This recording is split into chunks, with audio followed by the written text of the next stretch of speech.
My name's Alina, and I am the people lead at Ergeon.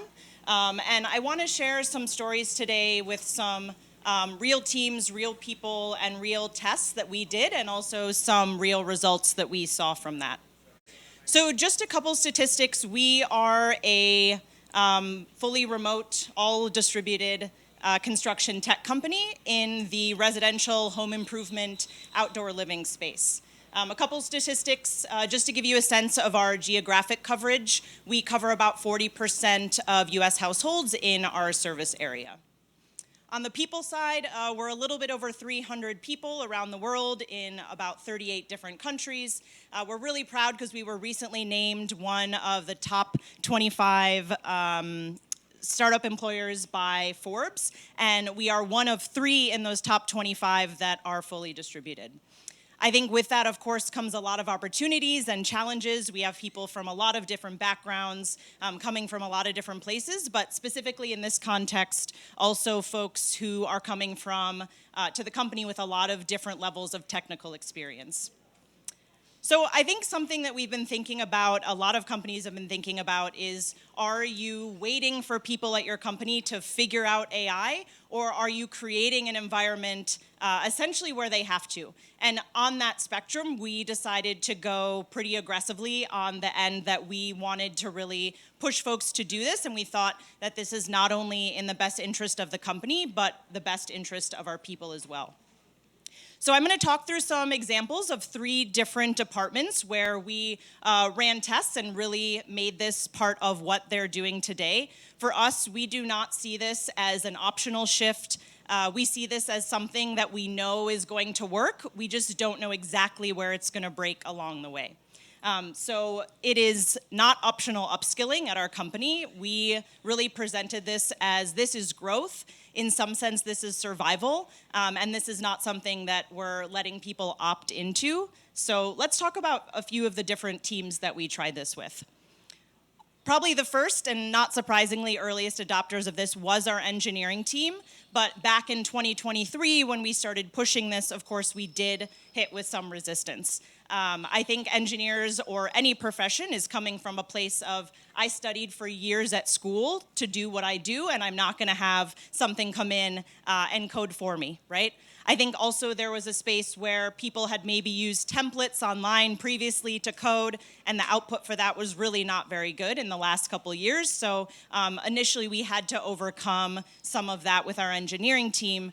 But I think what was interesting is once we talked about and got people interested in doing that, what we found is that it wasn't that they didn't want to use AI, is that they didn't know how. In the sense, I think a lot of teams thought, AI should be able to read my mind, why isn't this working, right? And so we really had to explain that we have to get things in place, almost as if you were to work with an amateur chef and not give them any recipe, nothing about your preferences, and expect them to cook you the perfect meal and have a great outcome, right? So we spent a lot of time making sure that we had set up the mindset shift.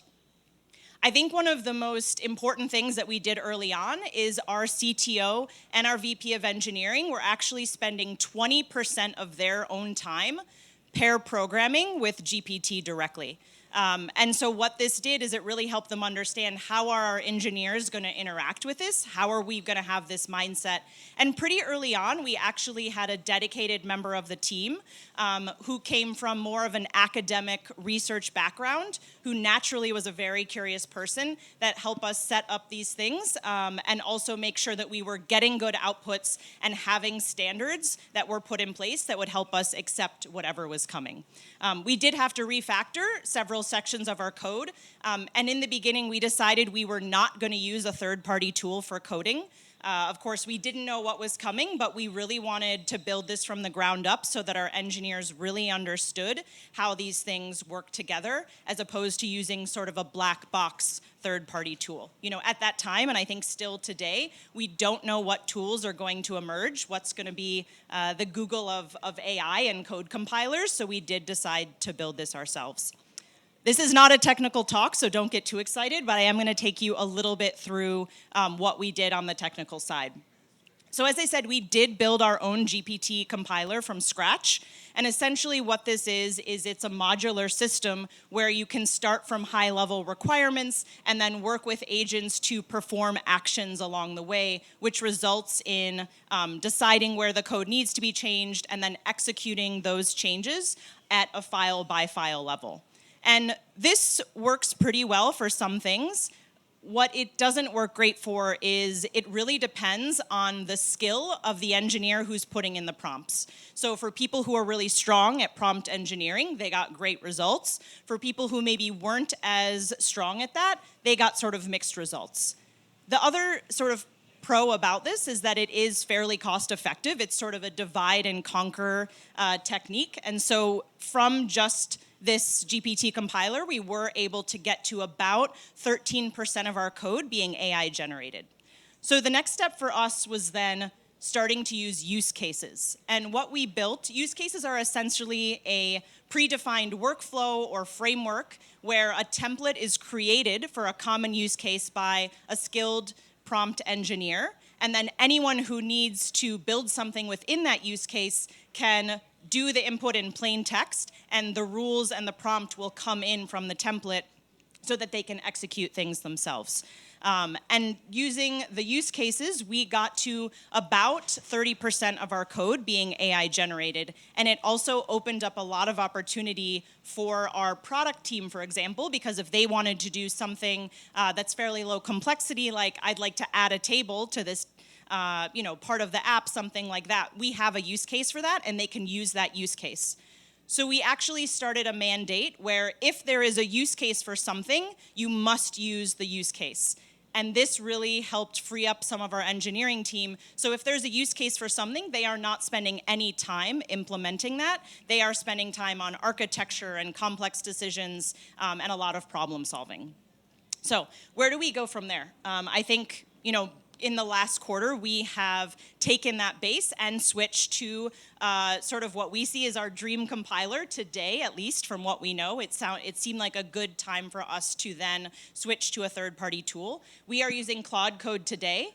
And I think what was interesting about this is our team was immediately able to adapt to this and start using it and get value from it immediately because they had already been using our internal compiler. So switching over to something like Claude Code was immediate. We had full adoption and we got full value.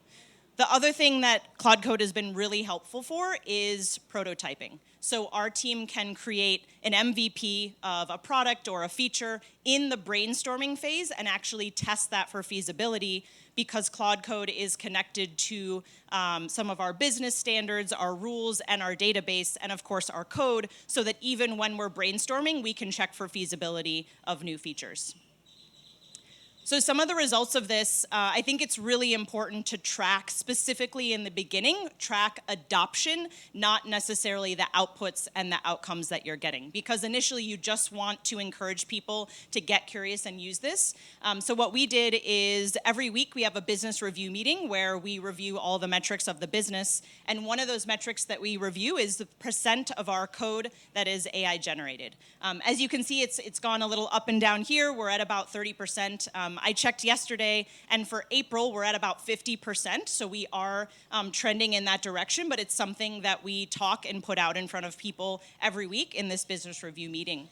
We're also looking, of course, at the productivity, and we've been able, as you can see, to drastically increase the productivity of each and every one of our engineers.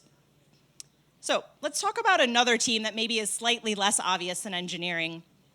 I think another place where AI has really come into play is where we've had big bottlenecks or friction points. And last year we had one of those on our recruiting team, where for the first time ever, we needed to hire 50 sales reps in 5 weeks, and we had 2 recruiters. This was a point in time when we were not going to be able to scale to do this with what we had in place, and AI seemed like a way that we could really scale this at the time. I think probably a lot of folks in the audience have encountered these where you're trying to run a really lean recruiting team, but there are spikes in hiring, and it's really difficult to scale that. So what we moved towards, again, we hit some resistance on the recruiting team, and I think we had 2 big points to this where folks thought either there's no way that AI can understand the nuance of what I understand to be able to pick the best candidates. And the other is that if AI does this, then what am I going to do at the company, right? So what we did is we kind of slow dripped introduced different parts of AI. So of course, initially asking the team to do things that are more manual today, like creating job descriptions or scanning resumes for certain skill sets, or creating interview questions from certain skill sets that we were looking for, and asking them to do this and use this for candidates and resumes, but really kind of a trust but verify approach. So to trust that the AI was doing a good job of this, but to always verify, and that built trust over time of our recruiters. The other thing that we did is we moved away from CVs and resumes and really started working with dashboards. We use a tool called Toggle Hire, which essentially is a skills-first recruiting approach. So we are running a lot of upfront skills testing and really moving away from looking at resumes. We are using AI to grade these tests, of course, after a lot of calibration and test but verify with some of the highest performers in our company, regardless of the department.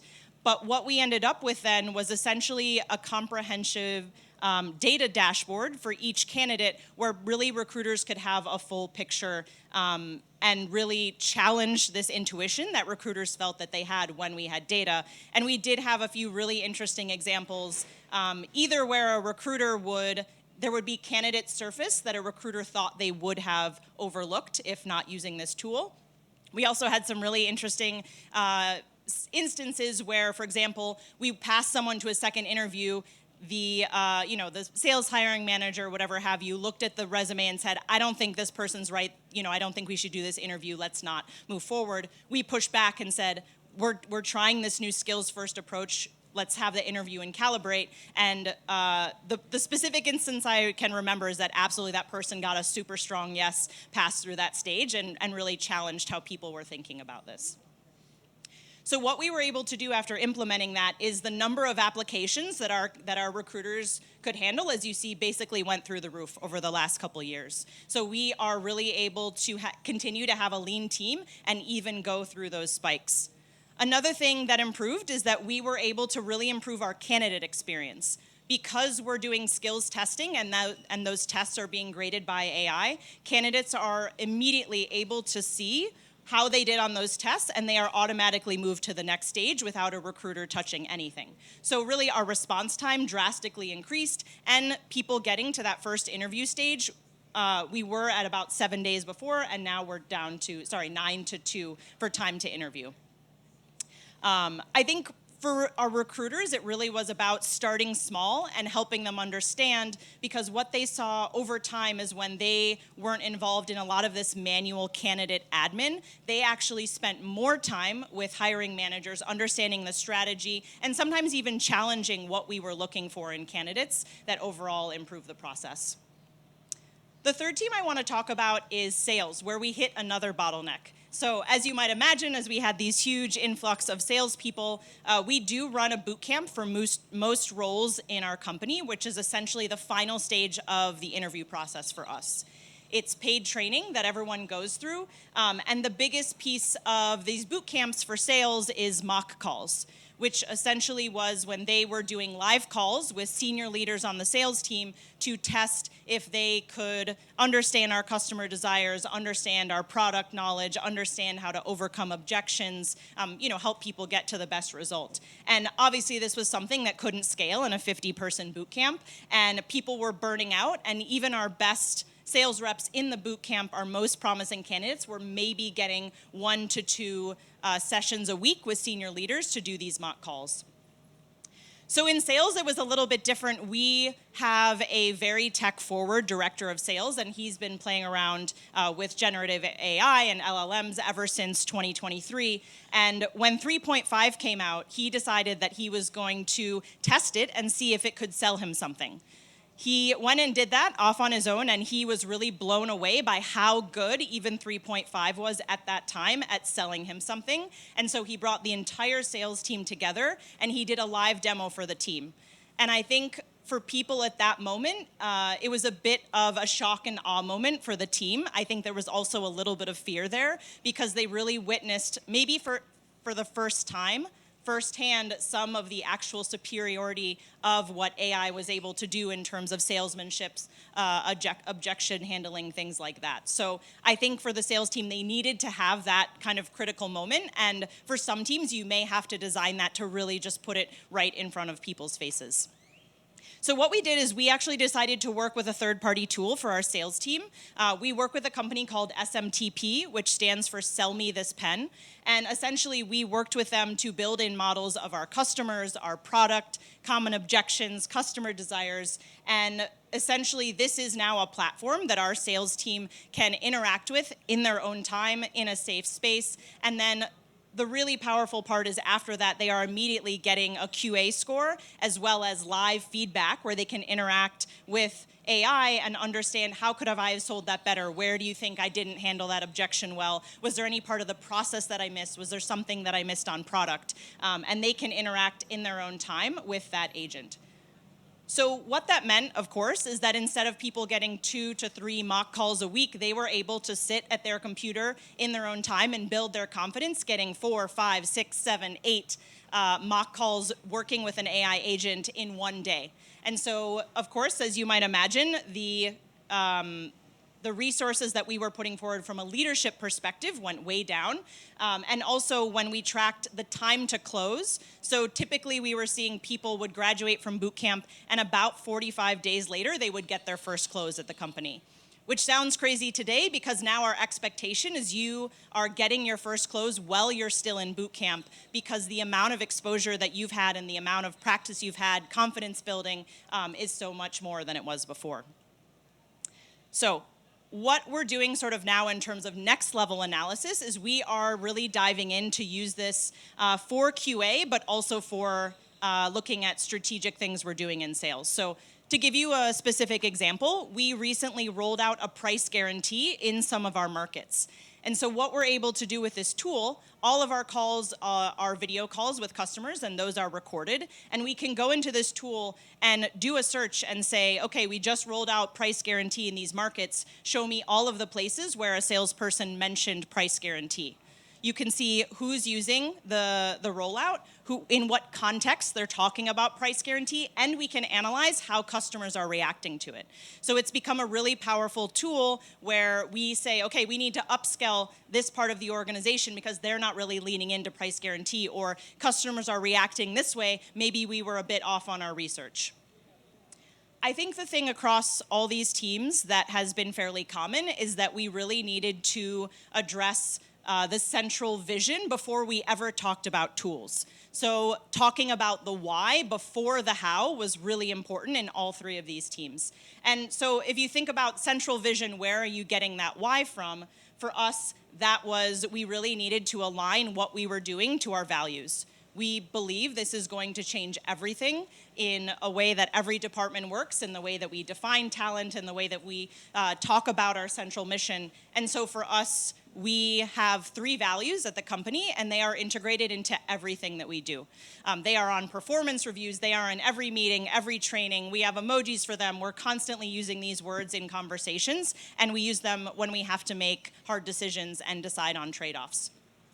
So just to give you some specific examples, our 3 values are to be lean, be kind, and invest in people. So we really explained our push towards AI against these 3 values. So I think, being lean is maybe one of the more obvious ones. We wanted to cut the grunt work. We wanted our engineers to stop debugging and to work on high-end complex problems in architecture. Same thing for QA, for example. We wanted them to really dig in strategically as opposed to spending lots of time listening to calls. In terms of being kind, we really strongly believe this has also helped us remove bias. I know we could go into a wormhole about recruiting and bias, but we are still having that human element there. Again, we still believe in trust but verify, but having that dashboard and understanding that data is giving us a clearer view, and I think helps increase that transparency, helps us be more inclusive. Same thing when we're judging salespeople from our QA rubric. That used to be a team of people that was listening to every call, and then subjectively, even though we had a rubric, there is some bias that comes into that process, and that has drastically been reduced by doing our QA for sales and all of our comms in the way that we do today. The last one is invest in people. And I think we are really trying to tie AI mastery to everything in our company. So tying it to performance reviews, tying it to peer reviews, tying it to career ladders, opportunities for people, and looking at it also that this could have an effect on our company, and that doesn't mean we shouldn't be investing in people today. I think it is irresponsible and dishonest to not be preparing people for the change that we believe is coming. We're not protecting them from anything by not preparing people for that, and whether that means that we have a smaller headcount at our company, that doesn't mean that we aren't going to invest in them today. At least give them the chance to be exposed to some of this technology, even if it means that they are, maybe top tier at some other company that isn't being as aggressive about this. So again, I think this is going to redefine everything. It's redefining our talent strategy. We are asking people that hard question that if you want to do something new, do it first with AI before you come asking for additional resources. And this is either financial or headcount resources. Also, we are measuring adoption. As I said, I think specifically in the beginning, it's really important to measure adoption. What you're measuring, people are going to adopt. What you're evaluating on, people are going to adopt. So really tracking the behavioral shifts before we worry as much about the outcomes. I think also a lot of companies outside of some sectors are still being fairly risk averse and are overestimating the risk of allowing people to experiment with AI. We are fairly comfortable with that risk, with the intent that we are going to be at the forefront of this, and that's sort of how we're building that identity.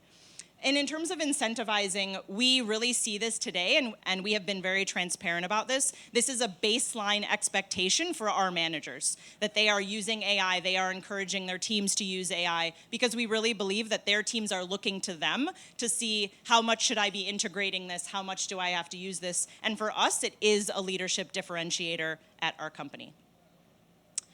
So I want to talk about something a little bit harder. I think, we have heard a lot of people saying AI won't replace people, AI won't replace jobs. It's going to be people who know how to use AI better than you if you're not paying attention.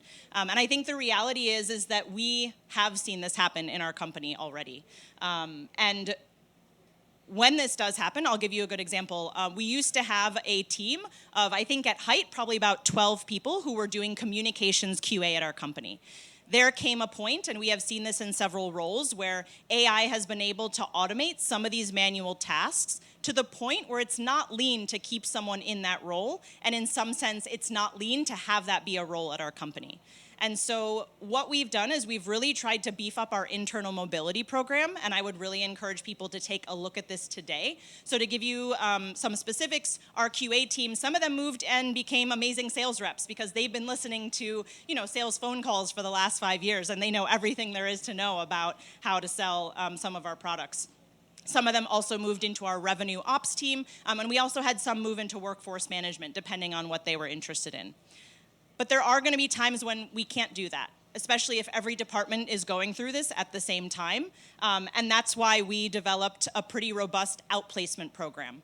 This is developed by our recruiting team, and essentially this is helping people, again, investing in them today, but also understanding when there is a next step for them outside of our company, making sure that we're investing in them. There is several coaching sessions that they can go through that helps them leverage their, specifically for us, sort of distributed team skills, and really helps them leverage what they've learned so far to sort of see where they can go and what's the next best step for them.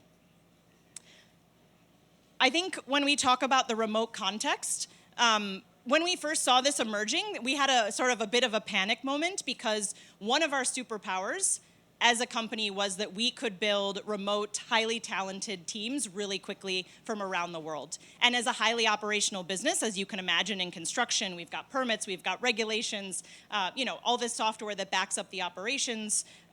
We had this and really considered it to be a competitive advantage. And we had this moment where we realized, there are companies that are starting today that are 5 people, 4 people, 3 people, using a lot of this technology. And what if building these scalable teams is no longer a moat for us. What does that look like? And I know a lot of people have talked about this over this couple days, but what we have realized is that actually we have an amazing foundation in place as a fully distributed company because we have been focusing on that documentation, having clean data, those structured workflows that make us exceptionally ready to adjust to AI, and not only that, but going into agentic workflows, making sure that we have a lot of that as well.